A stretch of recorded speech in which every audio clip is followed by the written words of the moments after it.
Vamos a abrir este segundo segmento con un artículo del medio estadounidense The Washington Post sobre la supuesta exasperación de la administración de Joe Biden para que se llegue a un acuerdo entre Israel y Hamas. Marta ya está en el estudio de regreso para explicarnos de qué se trata esto. Gracias, Francisco. Buenos días. Pues el Washington Post, hablando de la guerra en Gaza, nos está titulando hoy en su portada online: Estados Unidos planea presentar pronto un acuerdo de alto el fuego al estilo o lo tomas o lo dejas.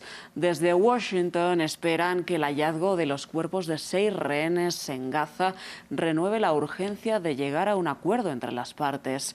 Recordemos que este hallazgo se dio ayer por parte del ejército israelí en el sur del enclave palestino. Esto desató la ira nacional con protestas contra Netanyahu y un llamado a huelga nacional que ha tenido lugar hoy y que ha acabado antes de lo previsto por una orden del Tribunal Laboral. La población en Israel acusa a su primer ministro Netanyahu de priorizar su supervivencia política sobre un acuerdo que traería a sus seres queridos a casa. Dice el Washington Post acerca de este plan que quiere presentar la administración de Joe Biden, que ya se ha debatido con los otros mediadores, con Egipto y con Qatar, y que se presentará a las partes en las próximas semanas. Eso sí, dice el Washington Post, si Israel y Hamas no aceptan el plan presentado por Estados Unidos, esto podría marcar el fin de las negociaciones lideradas por Washington. Esto lo ha dicho un alto funcionario de la Casa Blanca bajo condición de anonimato a este medio estadounidense. Esperemos que haya entonces luz verde para esta nueva propuesta de alto el fuego. Vamos a seguir en Brasil, donde los medios continúan este lunes hablando acerca de la pugna entre Elon Musk y las autoridades judiciales del país después de la prohibición de la red social X justamente en Brasil. Efectivamente, y vamos a empezar por la Folha de Sao Paulo, Francisco, que hoy hace una entrevista con el vicepresidente brasileño Geraldo Alckmin, quien respalda la decisión del presidente del Tribunal Supremo, Alexandre de Moraes, de cerrar Twitter en Brasil. Dice concretamente que Elon Musk, por muy billonario que sea, debe cumplir con las obligaciones y con la legislación brasileña si quiere que su plataforma funcione en el territorio. Un pequeño apunte es que Alexandre de Moraes fue jefe, secretario de Justicia de Alckmin en la gobernación de Sao Paulo hace unos años y hay una buena relación personal entre ellos. Esta decisión, la de cerrar Twitter en Brasil, evidentemente ha sido muy contestada porque además se da a las puertas de las elecciones locales del mes de octubre en Brasil y hay sectores dentro y fuera del país que dicen que la decisión actúa contra la libertad de expresión. De hecho, la Folha de Sao Paulo ya en su editorial critica al Tribunal Supremo de Brasil y dice que las investigaciones confidenciales son la fuente del desequilibrio y dice que si la decisión de prohibir Twitter se mantiene, el jefe del Supremo, Alexandre de Moraes, debería ser cuestionado por la desproporcionalidad de esa medida. Sostiene el editorial de la Folha, si bien Twitter debe ser sancionado por incumplir la legislación local, suspender toda la aplicación es desmedido. Y de Moraes lleva a cabo asimismo acciones abusivas como la de secuestrar las cuentas de la empresa de la proveedora Starlink solo porque Elon Musk es accionista de esa empresa.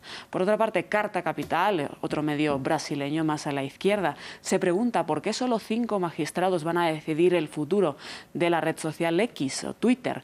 Hay que decir que Alexandre de Moraes ha convocado para este lunes una sesión extraordinaria de la primera sala del Supremo para que decida si se mantiene o se revierte esa decisión de prohibir Twitter. El Pleno del Supremo lo componen 11 jueces, sin embargo, de Moraes solo ha llamado a la primera sala, que lo componen 5 magistrados, haciendo entonces que solo voten esta decisión sus magistrados más afines. Y sobre el mismo tema habla O Globo y dice que si de Moraes hubiera trasladado la decisión al Pleno y no solo a la sala primera, hubiera perdido esa unanimidad entre los jueces y se hubiera abierto a otros factores de imprevisibilidad por parte de los jueces nombrados por el expresidente Jair Bolsonaro. La decisión obviamente ha generado malestar dentro del Tribunal Supremo, ya que consideran que deberían haber votado los 11 magistrados y no solo 5, ya que es una decisión que afecta a más de 20 millones de usuarios que consumen Twitter en Brasil.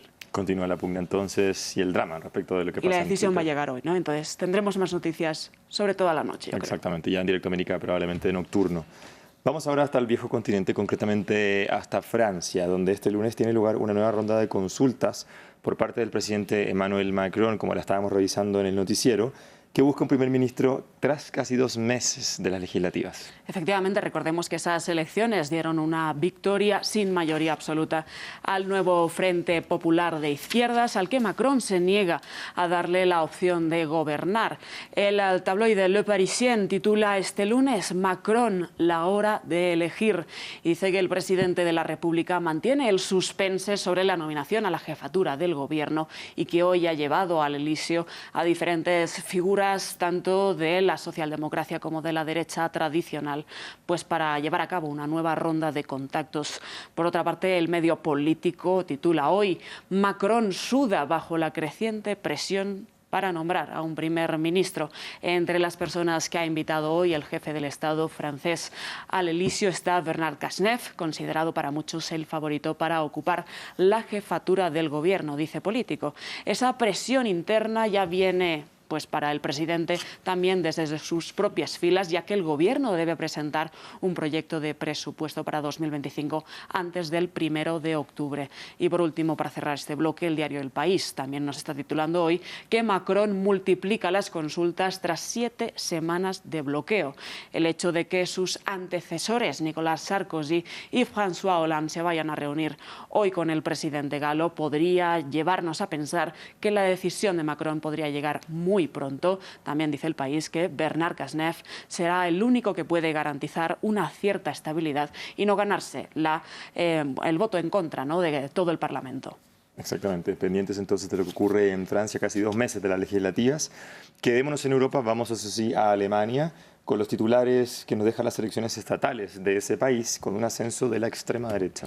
Efectivamente, Alternativa por Alemania continúa su ascenso en tierras alemanas tras estos comicios y el semanario Der Spiegel nos titula hoy en su editorial que estos comicios marcaron un punto de inflexión, ya que es una debacle para la coalición semáforo, que es esa alianza entre los socialdemócratas, los liberales y los verdes, pero también supone una derrota para la democracia liberal, dice Der Spiegel, con victorias no solo para la extrema derecha, también para un nuevo partido de extrema izquierda, una escisión de Die Linke. El Frankfurter Allgemeine, por su parte, también en su editorial, titula "Tsunami de ira" y dice que estas elecciones se dieron 10 días después de un ataque con cuchillo por parte de un refugiado sirio que aumentó esa xenofobia y pues hizo despertar un remezón en todo el país. Político también, por su parte, dice que la extrema derecha en Alemania gana las primeras elecciones importantes desde la Segunda Guerra Mundial. El triunfo más significativo de Alternativa para Alemania fue en Turingia, una región que estuvo bajo el mando comunista durante la Guerra Fría.